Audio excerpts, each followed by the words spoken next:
大家好啊，我係 CCC。熟我嘅朋友應該都知道，我係會直接訂一件原裝和牛翻嚟自己切、自己燒嚟食嘅。前排啲朋友同我講，既然我都開 YouTube channel，又中意食和牛喎，咁不如整一啲關於和牛嘅片出嚟啦。我當時又冇咩諗法，因為我又唔識日文啦，同埋又分唔係幾到啲牛嘅部位喎，又煮嘢食唔係好叻啦。大家諗諗下，我發現冰格裏面啲和牛肉都清晒咯喎，又成日貨咯喎。咁呢幾日有假期，佢得閒可以試下做下新嘢啦。咁不如拍條片講下和牛啦。我通常都係由肥姐達度訂和牛翻嚟嘅。講明先，我呢個唔係廣告嚟㗎，所以價錢就唔好睇啦。我覺得抵食就 OK 啦。睇呢個和牛啦，呢個今次我開上嘅係日本嘅亞九斤和牛 A5 嘅大三角。咁根據賣家嘅介紹啦，呢隻和牛咧係得到咗2022年嘅世界牛排挑戰賽嘅最高獎項，又包括呢個世界最佳牛扒啦、世界最佳西冷啦，同埋世界最佳谷字嘅獎項嘅。我上次買過佢嘅 A5 嘅肩胛三角小排肉，覺得都好正啊！大家食完都覺得好正，所以今次就試下呢個大三角啦。咁大三角係咩嚟咧？根據 Google 大神嘅介紹咧，就係話大三角肉咧其實係位於牛嘅肋骨前面第1同埋第6根肋骨周邊三角形嗰件肉。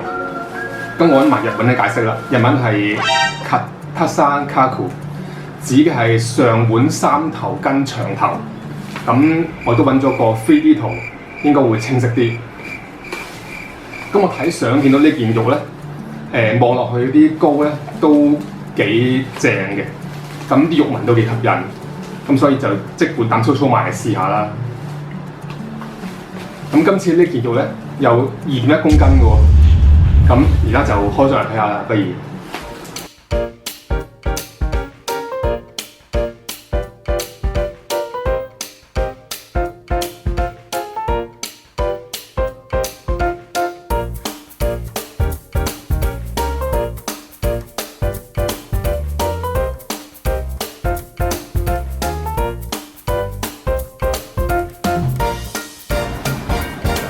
成件呢個2.1公斤，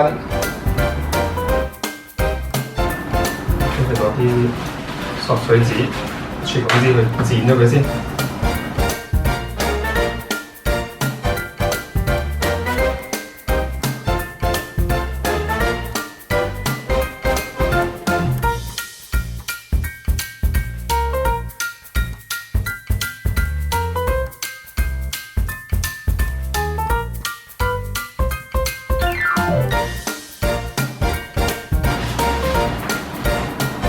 最先就索咗啲多餘嘅血水先啦。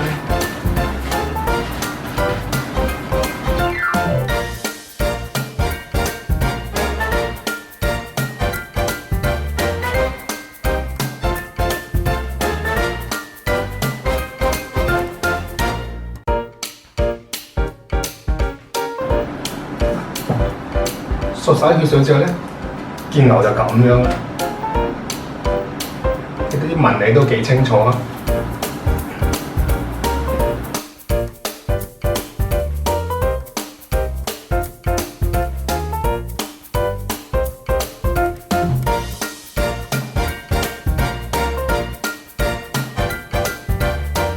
跟住我就將佢切成一啲1至2人一餐食嘅份量啦，咁都可以之後可以簡單啲可以食到啦。我跟翻呢度，跟翻個肉紋去切開幾份啦。咁切嘅時候都要預計翻自己之後會點樣食法。咁就變咗2嚿咁樣嘅 size。咁我之後就可以咁樣切開一塊塊，咁就係1至2人份量咁嘅先好啦。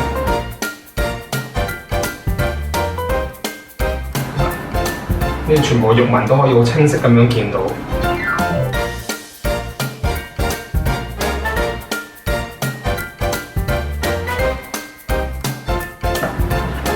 我有啲又切翻細嚿啲，可能1人份量都可以。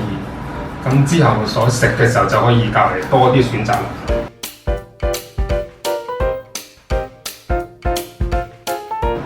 咁譬如我要可能諗住遲啲可能多片嘅，咁我就咁樣切開佢，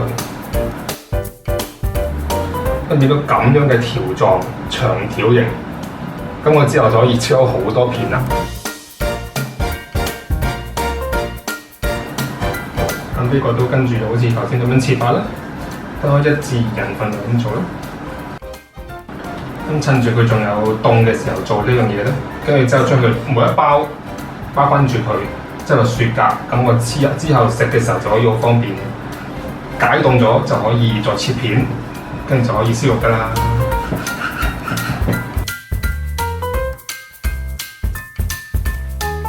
切個工作已經完成咗啦，跟住就到包翻住佢啦。切好晒嚿嚿之後咧，就包翻住佢啦。咁我攤多啲保鮮紙，將佢每件咁樣包翻埋佢，咁就擠翻雪格，雪住佢，雪硬佢就 OK 㗎啦。咁我將佢一件切開咁多件，咁將佢倒落包裝，跟住擠入雪格裏邊。咁要食嘅時候，將佢解凍幾個鐘之後咧，咁就可以拎出嚟切片，或者做燒肉㗎啦。大家如果鍾意呢條片嘅話，記得留言、讚好，同埋分享俾更加多朋友睇啦。仲有啊，記得撳埋個鐘仔啊，訂閱我嘅頻道啦。我哋下條片再見啦，拜拜。